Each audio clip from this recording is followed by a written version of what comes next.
So, FAFO, F around and find out. This parenting style that is gaining serious traction on social media. What exactly is it about? At what point does it tip from healthy parenting to neglect?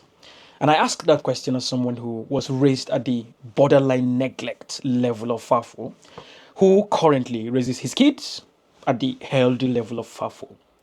And so, what I intend to do in this video is to discuss the concept of FAFO, points or identify those things that make FAFO healthy, and also possibly look at checklists or things you look out for to ensure that you're not crossing into the realm of neglect. Every conversation online has this thing where it operates at extremes. You have people who say gentle parenting. So what's gentle parenting? The idea of parenting in a way where you explain decision to a child, you help them understand the reasoning behind the decisions, you help them manage the emotions gently. That's gentle parenting, an idea that started gaining popularity about 10 years ago.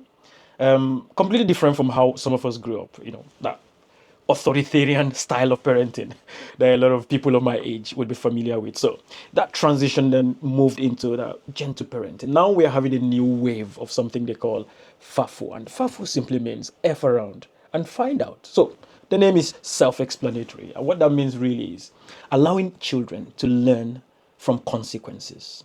So there are a few examples online. There was this story of a mom whose daughter was acting up on their way to school. She took the iPad, threw it off the window, and later recorded herself picking up a smashed iPad. So, in her experience, or from her point of view, she had taught the young person that if you don't listen, you lose your iPad. There was another story or another one online where a mom recorded herself. The child said he or she wanted to leave the house. And so the mom said, hiya, goodbye.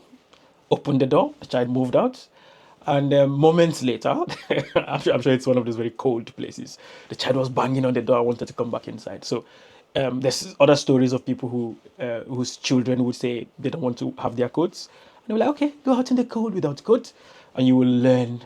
So it's basically this idea of people learning from experience. Now, I talked about extremes. There are multiple examples in my life growing up. One example is at one point in my life, I think I almost died because